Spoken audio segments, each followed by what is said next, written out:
Seguimos con La posibilidad de incorporar un ticket de alimentación, que el Ejecutivo Nacional también lo ha ido ajustando, ya incluso por encima del salario básico, del salario mínimo. Sí. Cuando vemos esto, ¿cuál es el poder adquisitivo que se señala cuando vemos un salario que el de Estado ha denominado integral? Dos consideraciones. Ya el gobierno no lo llama salario mínimo integral, porque el gobierno está cometiendo el error que criticó tanto, que es el tema de la desalarización del ingreso, pero ahora, por eso es que ahora lo llama ingreso mínimo legal. Por cierto, es una contradicción que este gobierno caiga en todo lo que condenó, que era el tema de los bonos.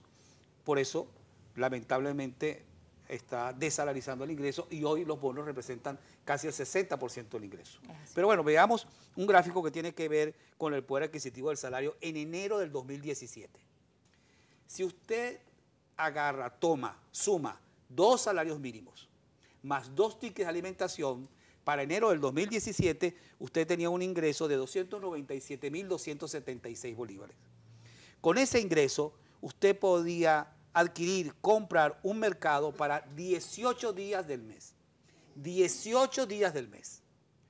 Pasaron ya 10 meses y nos vamos entonces a 1 de noviembre del 2017.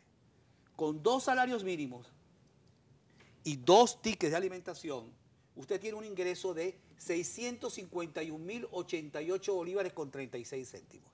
Bueno, con ese ingreso, usted hoy puede comprar para el 1 de noviembre un mercado para 7 días al mes.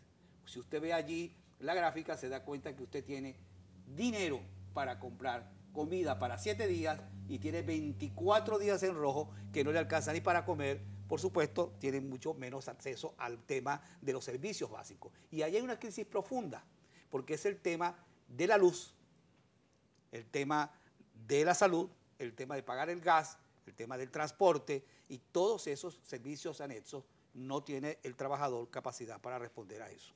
Desde que el Instituto Nacional de Estadísticas ha dejado de publicar todos estos informes, tampoco conocemos cuántas personas están en condición de salario mínimo y están en estas situaciones. ¿Tienen ustedes algún estimado de cuánto porcentaje de la población estaría pasando por esta dificultad? Para el año 2012 había un estimado donde por lo menos el 72% de la población ganaba hasta 2 salarios mínimos. ¿Esta brecha se ha profundizado o se ha mantenido igual? Aquí vemos otra de las variaciones que ustedes tienen establecidas. Esto podría dar los pies para atender la pregunta que acabas de plantear, pero fíjense ese gráfico que además es dramático porque son números que no se conocen en el mundo. La variación anualizada de áreas muy importantes para determinar la calidad de vida del venezolano, la venezolana, la puedes ver allí. Durante el año, en vestido y calzado, el incremento fue de 778%. Estamos hablando de 778%. En alimentos, 718%. En educación, 691%. Higiene personal, 609%. Servicios públicos, que lo acabamos de hablar, 501%. Y así sucesivamente. Como un salario mínimo te puede permitir responder a esto cuando ni siquiera para comer te alcanza, cuando observamos que solo puedes tener acceso hasta el 5% de la canasta alimentaria. Bueno, cuando yo hablaba contigo hace rato te decía, por ejemplo, en el caso de los obreros, según el decreto que apareció en Gaceta Oficial, el máximo ingreso que tiene un obrero por ser supervisor son 298.000 bolívares. Por eso se puede afirmar, sin equivocaciones, que más del 70% de la población que está al servicio de la administración pública en su carácter de empleado o de obrero gana menos de 3 salarios mínimos. Entonces, si yo gano menos de 3 salarios mínimos y necesito 20 para comer, ¿cómo atiendo los servicios? Por eso hoy, según la FAO, y esto es dramático, cerca del 80% de los venezolanos come 2 veces o menos durante el día. Por eso hoy organismos independientes han determinado que la desnutrición infantil ha llegado al grado de 14.5%, lo que significa que estamos en una situación de crisis en materia de nutrición. Por no hablar de una nueva figura que ha comenzado a formar parte de la cultura dramática que vive hoy los venezolanos, y es la subnutrición, es decir, la mala alimentación. Y usted lo puede ver en las escuelas. Los hijos y los trabajadores, cuando llevan a sus hijos a las escuelas, o no hay comida, porque ya no funciona el servicio que el Estado prestaba o solo hay arroz y caraotas. Por lo cual, hace tiempo que los niños no reciben proteínas, ni pollo, ni carne, por supuesto menos pescado. Eso ha hecho un daño enorme en los niños que están subnutridos por una mala alimentación.